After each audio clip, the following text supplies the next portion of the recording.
Hello everyone, আমি Arunima, tales of অরুণিমার আরেকটা নতুন এপিসোডে আপনাদের স্বাগত জানাই। আশা করি ভিডিও শুরুটা দেখে আপনারা বুঝতেই পারছেন।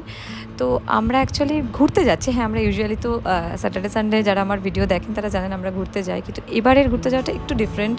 আমরা বেশ প্রায় 2 মাসের জন্য যাচ্ছি। তো আমরা অ্যাকচুয়ালি ইন্ডিয়া, তো আমি আগেই বলেছিলাম আমরা এখানে এসছি, কানাডাতে এসছি প্রায় 2.5 বছর হলো। আসার পর থেকে আমরা ইন্ডিয়া মানে আমাদের বাড়িতে যেতে পারিনি, তো এবার যাচ্ছি। তো সব থেকে স্পেশাল যেটা, এটা আদিরার first flight journey, first India trip, এবং আদিরাকে এখনও প্রচুর আত্মীয় স্বজন দেখেনি, তো এটা ওর জন্য ভীষণ স্পেশাল।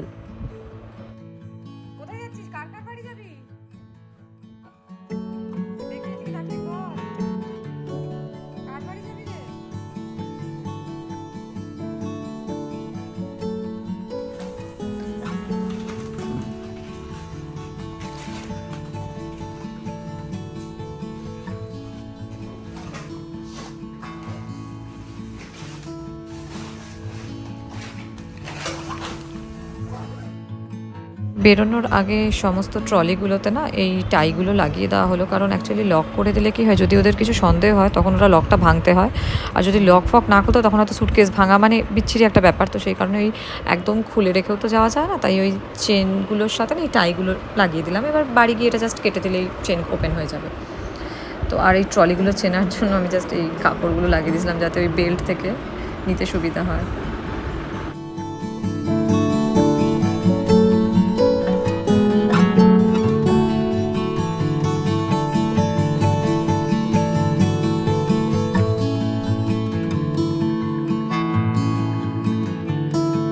ফাইনালি সব ক্লিন করে ঘর দেখে ঠাকুর নমস্কার করে আমরা নিজেদের আত্মীয় স্বজনের কাছে যাওয়ার জন্য রওনা দিয়ে দিলাম।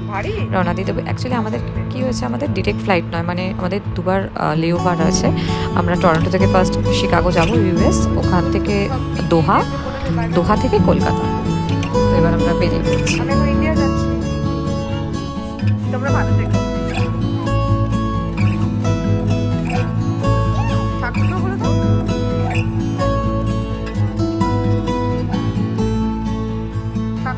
ভালো করে থেকো বলে দাও, আমি ঘুরে আসছি। আচ্ছা বাবা, ওখানে রাখিস না, ট্রলিটা বাইরে বের করে দে ছোটটা, আমরা তো নিয়ে যাব।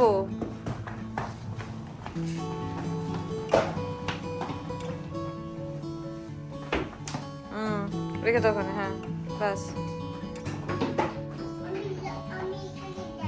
হ্যাঁ ওখানে দাঁড়িয়ে থাক যাতে কেউ কিছু না হয়। সরে যা, সরে যা, সাইড দে, সাইড দে, সাইড দে, সাইড দে।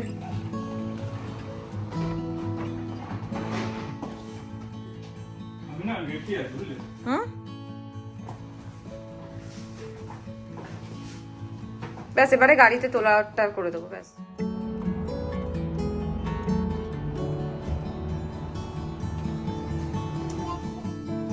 ওদিকে যেও না, হ্যাঁ এটা পুরো গাড়ির রাস্তা, এখানে যেও না সোনা।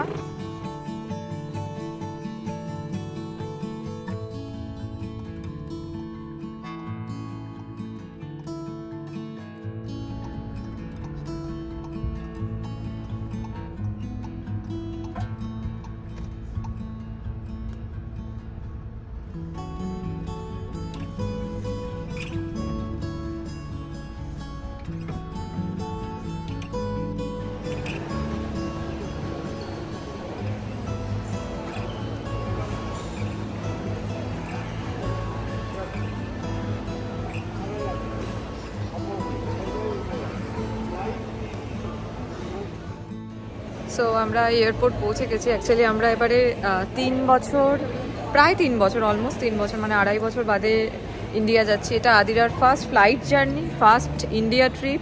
তো ইন্ডিয়াতে এখনও আমাদের বাড়ির অনেক আত্মীয় স্বজন ওকে দেখেনি। আদিরার কাকা, আদিরার ঠাকুরদা, তারা এখনও কেউ আদিরাকে দেখেনি, তো এটা প্রথম দেখবে। তো আমরাও ভীষণ এক্সাইটেড। আদিরার মধ্যে অতটা মানে ও তার বুঝতে পারছে না, ও জানে বেড়াতে যাচ্ছি। তা দীপায়ন যেহেতু গাড়ি নিজে ড্রাইভ করে এসছে, তো আমরা ওই রেন্টাল কার নিয়েছিলাম, তো এখন ওটা রিটার্ন করতে গেছে। তো আদিরাকে সাথে নিয়ে আমি লাগেজগুলো নিয়ে আমাকে ড্রপ করে দিয়েছে। তো জাস্ট এই এয়ারপোর্টেই ড্রপ করে দেবে গাড়ি করে, ওকে নিয়ে চলে আসবে। তা এই যে আমাদের লাগেজ নিয়ে আমি এখন দাঁড়িয়ে আছি, ওরা এলে ভেতরে ঢুকবো, কারণ একা এতগুলো ঠেলা যাচ্ছে না। আমি জাস্ট কোনো রকমে ভেতরে ঢুকেছি। ওই যে আদিরা আর দীপায়ন চলে এসছে।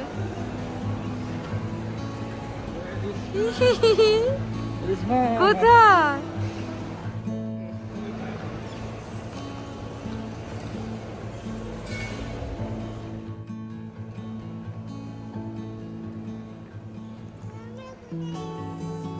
আমরা এয়ারপোর্টে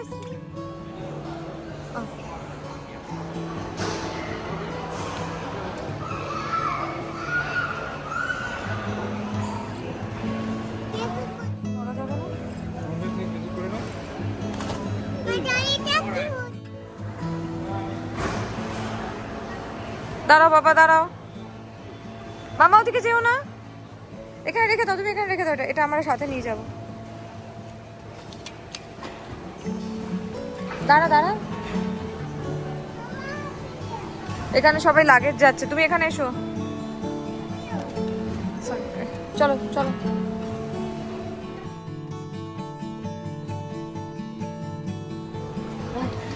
চল যা, এদিকে যাও, এদিকে। পাপা কোথায় যাচ্ছে? খিদে পেয়ে গেছে ও। চল চল যা বাবা। হ্যাঁ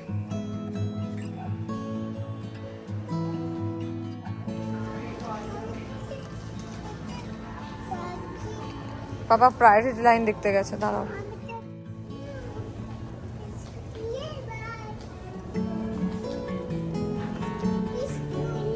এই let's go to the free.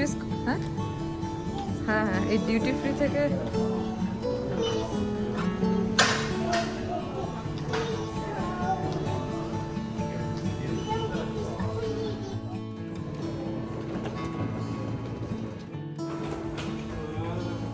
কোথায় যাচ্ছি মামা? ভিডিও করছে তাড়াতাড়ি।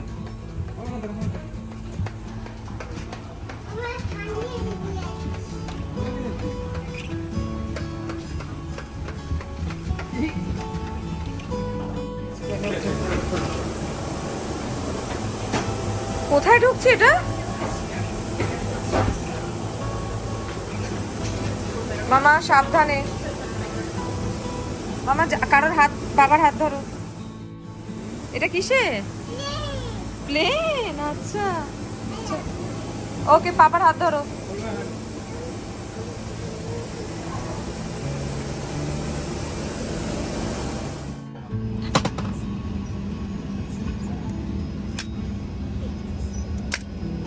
করে না। কোথায় যাচ্ছিস তুই এখন? এখন আমরা ইউএস যাচ্ছি তো। তাহলে কোথায়? কানাডা। কানাডা থেকে যাচ্ছি কোথায়? ইন্ডিয়া। ইন্ডিয়া। কলকাতা। কলকাতা। হ্যাঁ। তো আমরা শিকাগোর জন্য প্লেনে উঠে পড়েছি, তো এখন আমরা শিকাগো যাচ্ছি।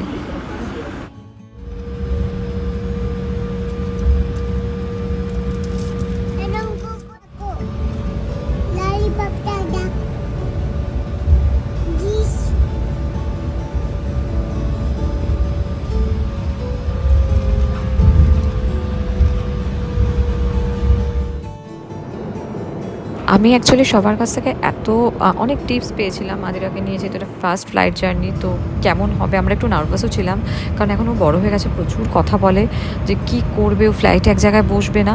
কিন্তু এটা অদ্ভুতভাবে এটা ওর ভীষণ স্মুথ ছিল এই জার্নিটা আমাদের জন্য, কারণ একটুও বিরক্ত করেনি।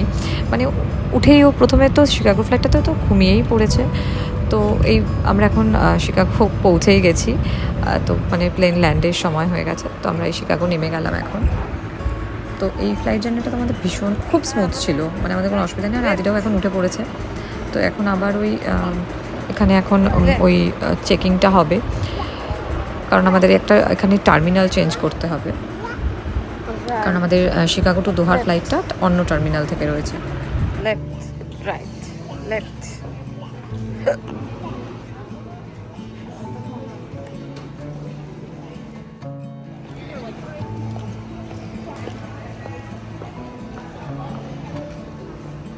টার্মিনাল 5 ওইটা যাবো রে।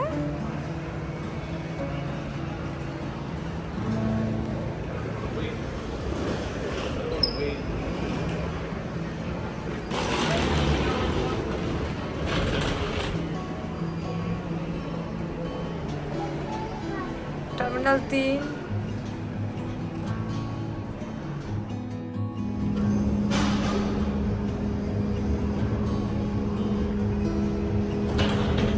The airport transit to terminal 2 and 5.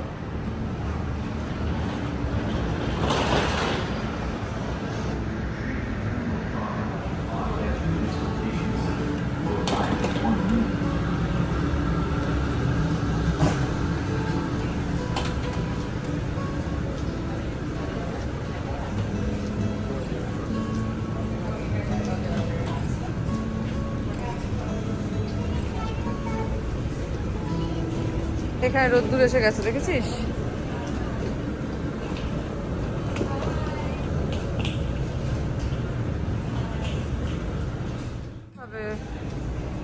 বাঁদিকে যেতে হবে আমাদের।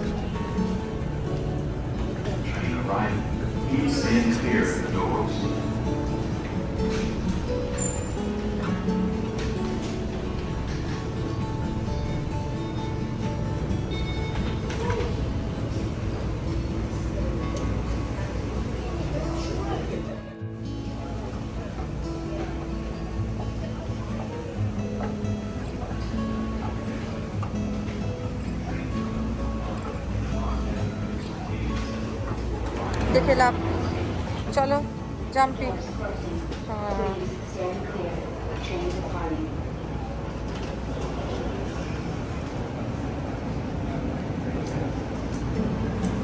Doors closing. Doors closing. Please stand clear. Train departing.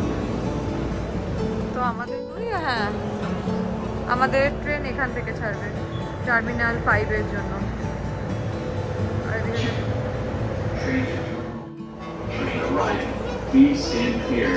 হ্যাঁ, এখন আমরা ট্রেনে উঠবো, দেখেছিস? ট্রেনে করে অন্য টার্মিনালে যাব। চল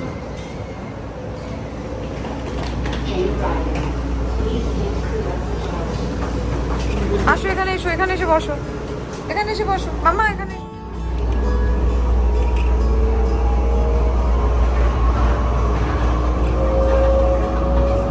বাবা, এ তো পুরো ট্রেনগুলো কি স্পিডে যায় গো। হ্যাঁ, এটা প্লেন না, এটা ট্রেন।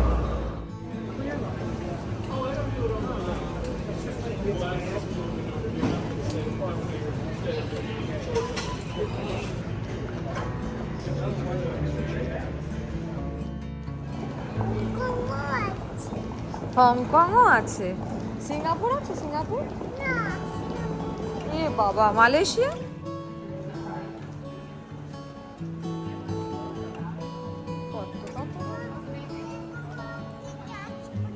কে রে? এই তাহলে কেন তুমি বললে বলনি কেন যে কেন তুমি আমার টাচ করছো? তো শিকাগো এয়ারপোর্টে অ্যাকচুয়ালি আমাদের 4 ঘন্টা লেওভার ছিল, কিন্তু সেটা দেখতে দেখতেই সময় কেটে গেছে। তো আমরা এখন ফাইনাল বোর্ডিং হচ্ছে আমাদের ফ্লাইটে ওঠার জন্য। কি দিয়েছে তোকে?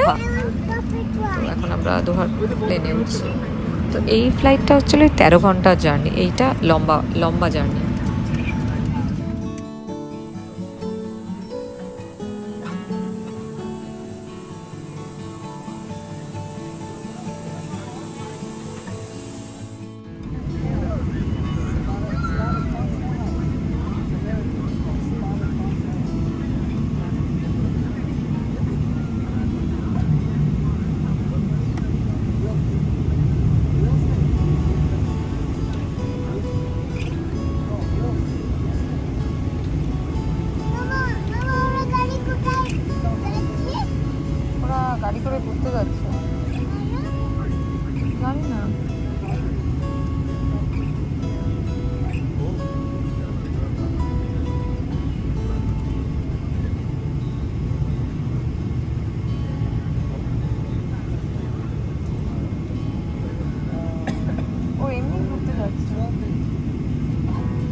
প্লেন ছাড়ার পর রাতের শিকাগো শহরটা ওপর থেকে ঠিক এরকমই দেখতে লাগছিল। তো এটা দেখে আমার মনে হচ্ছিল আমি কতক্ষণে আমরা কলকাতা পৌঁছবো, আর উপর থেকে আমরা এইভাবে ঠিক কলকাতা দেবো। কলকাতা পৌঁছানোর টাইমও আমাদের রাত 2:30।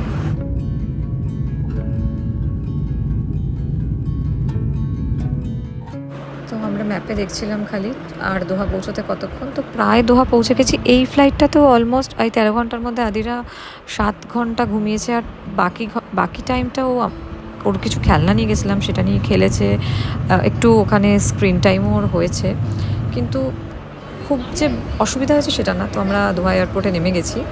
তো এটা হচ্ছে দোহা এয়ারপোর্টে ওইখানে ওই ট্রেনটা গেল, যেটা সেটা সম্ভবত নয়, অবভিয়াসলি টার্মিনাল চেঞ্জ করার জন্য। তো আমাদের এখানে সেম টার্মিনাল থেকেই নেক্সট কলকাতার ফ্লাইট। তো এটা 1.5 ঘন্টার মধ্যে। তো এখানে বেশিক্ষণ আমাদের ওয়েট করতে হবে না, কিন্তু আমরা প্রচণ্ড এক্সাইটেড এখন কতক্ষণে কলকাতা পৌঁছবো। আমি একটা কথা বলতে একদমই ভুলে গেছিলাম, এবার আমরা কাতার এয়ারওয়েজে ট্রাভেল করেছি। তো লাস্ট টাইম আমরা যখন ইন্ডিয়া থেকে কানাডা এসেছিলাম তখন আমরা এয়ার ইন্ডিয়া ট্রাভেল করেছিলাম। তো সেটার এক্সপিরিয়েন্স আমাদের ভীষণ বাজে ছিল। সিটিং অ্যারেঞ্জমেন্ট এমন ছিল যে আমাদের লেগ স্পেসই ছিল না। কিন্তু এই কাতার এয়ারওয়েজে এবারে আসলে লম্বা জার্নি হলে একটু তো লেগ স্পেস থাকাটা দরকার, যাতে জার্নিটা কমফোর্টেবল হয়। তো এই জার্নিটা আমাদের বেশ কমফোর্টেবল ছিল, আমাদের ফ্লাইটটা খুব ভালো লেগেছে।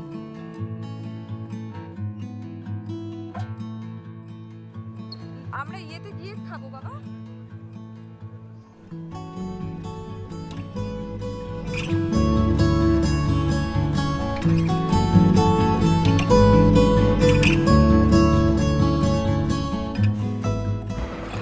এটা হচ্ছে দোহা এয়ারপোর্টের সে বিখ্যাত গোল্ড শপ। এখানে লাইন দিয়ে শুধু প্রচুর সোনার দোকান, আর সোনা নাকি এখানে সস্তা, অ্যাকচুয়ালি ট্যাক্স ফ্রি।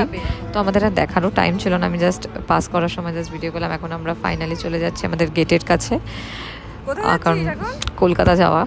তো কলকাতা ফ্লাইট যেখান থেকে ছাড়বে। তোর জামাটা কিসের ফ্ল্যাগ দেখেছিস? Let's go, please. কোথায় যাবো? Let's go. আমরা ওই প্লেনটা যাবো। কলকাতা মামা, কলকাতা। হ্যাঁ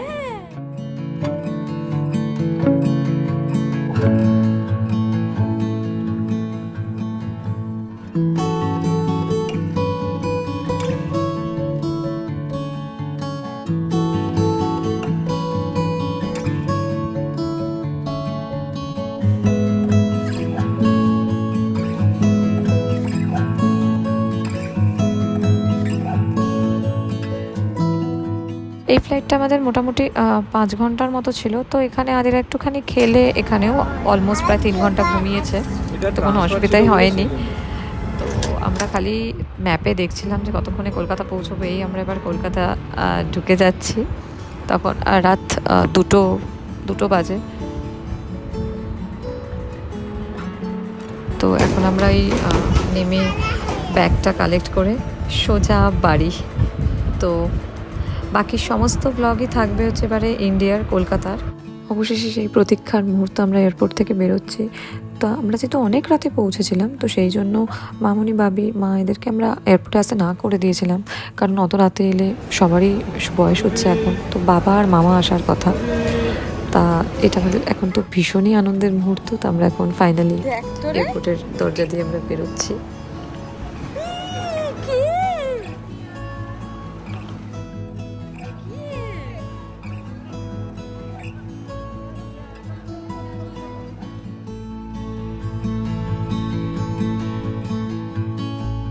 আজকের ভিডিওটা এখানেই শেষ করছি। ভিডিওটা ভালো লাগে থাকলে লাইক, কমেন্ট, শেয়ার করবেন। আর যারা প্রথম দেখছেন তারা চ্যানেলটা সাবস্ক্রাইব করতে ভুলবেন না। সবাই খুব ভালো থাকবেন, সুস্থ থাকবেন। টাটা।